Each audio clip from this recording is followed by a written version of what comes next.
Bonsoir. Hi, I'm Madame Hennessy. I'm the French teacher at both Fishers Junior High and HSE Junior High. And this is just my parent night video because I'm teaching at two schools every single day and our parent nights are at the exact same time. I can't physically be in two places at once, so this video is my best attempt at being in two places at once. So I'm going to try and get through as much info as I can as quickly as possible. And I know that it's just 8 minutes available for the HSE parent night, so hopefully I can get it all in. So first off, a little bit of background about myself. I am originally from the Chicago area in Illinois, and I began learning French at the same age as all of your students that you send to my classroom each day. So I started by taking 8th grade French and really enjoyed it, so I continued it through high school, and when I started college, I was majoring in biology, but I just really enjoyed French enough that I wanted an excuse to study abroad. And by the time I got to my senior year and spent my semester abroad, I fell so much in love with French that I wanted to share that same experience and those same opportunities with other students. So my semester abroad, I was studying at Aix-Marseille Université, which is located in Aix-en-Provence, a city in the south of France. And that has influenced the way that I speak French. So I have a tiny bit of a southern French accent when I speak French. And there are certain words that I tend to lean towards that are particular to that region, but I do make a point to point those things out to students and also let them know what the other variations of those things might be. So if I have a little bit stronger of a southern accent on certain words, then I'll teach them the Paris version, or sometimes I'll teach them a Canadian version of a word or phrase. So they'll get kind of a well-rounded language experience from that. And then after I graduated from IU with a major in French and then a minor in biology, I moved on to IU again, and I was in the T2T program to get my teaching license in both French and biology. So if your kids ever need biology help during SLT, I am there for them. So my schedule now, I've gone through a few years of teaching. I spent 3 years in Lawrence Township teaching at both of the middle schools there, and then this is my second year at HSC.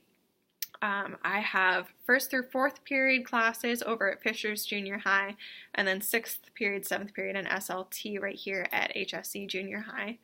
And because of the traveling that I do, it can be a little bit difficult to get a hold of me on the phone just because you won't necessarily know which classroom I'm in, which phone number to use. So if you ever need to get a hold of me, the best way is usually by email. So my email is mhennessy@hsc.k12.in.us, and that's kind of a lot to memorize from a video, but it is on your students' classroom management plans. They can find it on Canvas. It's on the infographics on the door. So anytime that you need to get a hold of me, email is the best way. And if you ever want to talk on the phone, send me an email and let me know what a good phone number would be to contact you at and what day and time you'd like me to call, and then we can chat a little bit.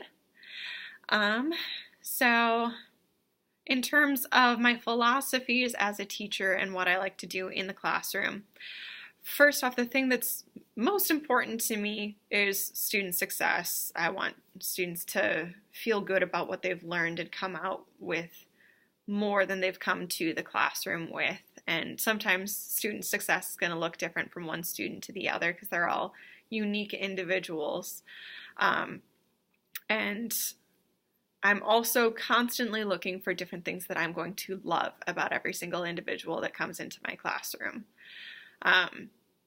If there's ever a student that feels like I dislike them, they are probably not correct, because I am just constantly looking for what I like. I don't care to dwell on an unpleasant moment with a student. I just want to see what's wonderful about them, because that's going to make the school year a lot more enjoyable for both of us.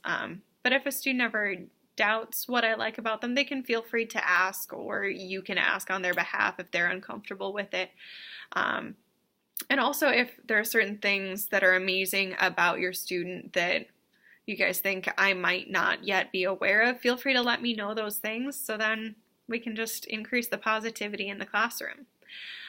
One of the ways that I show students what is amazing about them and show that I'm keeping an eye out for that all year is through macaron mercredi. So every Wednesday I have these little macaron shaped erasers. Please don't eat them. They're not really food. They're rubber. Don't eat the erasers. So there's a student of the week from every single class period, every single Wednesday. And it's just for something great that your kid has done throughout the past week that is noteworthy. So whenever your kid comes home with one of these little erasers, feel free to ask them about how they got it, what wonderful thing has been recognized about them that week.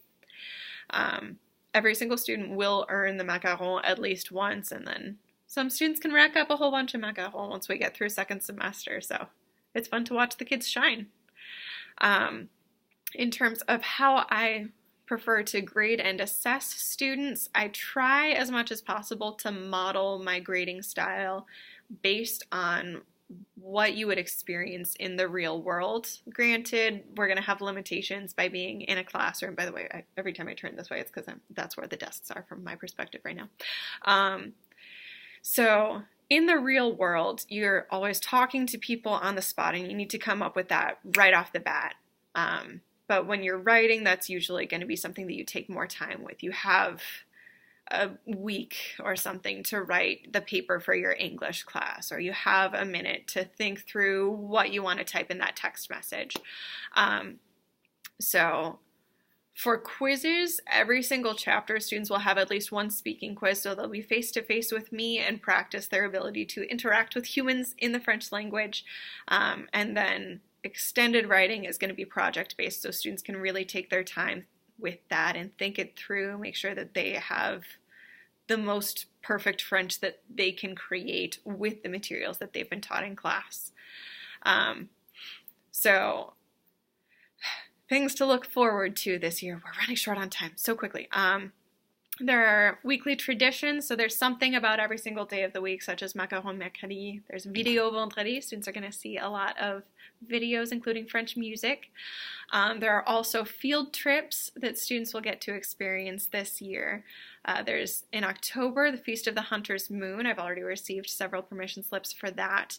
And then over the summer, there's also the trip to Quebec, and I'll have a video somewhere available for you. It's on YouTube. Just search for Madeline, Hennessy, Quebec. You'll find it. I'm out of time, but I really look forward to this year.